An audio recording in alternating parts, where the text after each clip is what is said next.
ያገኘው ሰው ላይ ደረት ላይ ነው የሚተኛው እኮ መሪዎችን ሲያገኝም አይተኮን ከአብዛኛው መሪዎች ጋር ያየው ፎቶ ከአብዛኛው መሪዎች ጋር ከማክሮን የፈረንሳዩ ፕሬዝዳንት ጋር ደረቱ ላይ ተኝቶ ነበረ።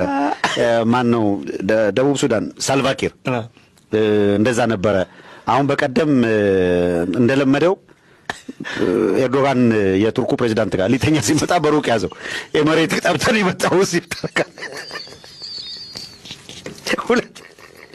ሁለት ቦታ ታረጋለህ።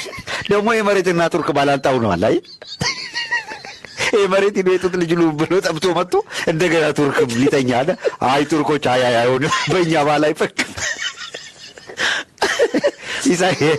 ኢሳያስ ኤርትራም እንደምታውቀው ነው ሂዶ ኢሳያስ ጋር ስንት ጊዜ ተለጥፎ ለሱ ቀለበት ካላረኩ ሁሉ እሪ ግብግብ በሰው ቤት እና እስቲ የኬንያው ሩቶ ግን ከፎት ነበር መሰለኝና ቀለበት ላድርግልህ ሲል እኮ ብዙ ጊዜ በጣም እና በባይዘው ቀለበቷ የእውነት ቀለበቷ የቤንዛይድ የኤምሬቱ ልዑል የሱ ዘመድ አይነት ነገር የወርቅ ቤት ከዛ በጣም እጅግ ውድ እንደተባለው እንግዲህ እንደተባለው $500,000 የፈሰሰበት በጣም የተለየ ወርቅ ነው ለፕሬዝዳንት ኢሳያስ እጅ ላይ ያደረገው አብይ እና የመሬት የቀለበቱን ላዋታለች ምን እንደሆነ ፍላጎታቸው ግራ ነው የሚገባ የመሬቶቹ የሄዱበት መንገድ የእውነት በጣም የሚገርም ነውና እንግዲህ ኢሳያስን ብልጥ ነው ሁኔታዎቹን አይታየት አድርጎ ወይ ወደ ቀይ ባህር ወረወራት ዲያችን ቀለበት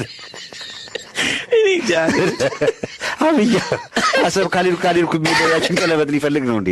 ብርሃኑም ውሃ ስታገኙ ተዘጋጁ ዳይቭ ነው የምትገቡት ብሏል። ያገኘው ሰው ላይ ደረት ላይ ነው የሚተኛው።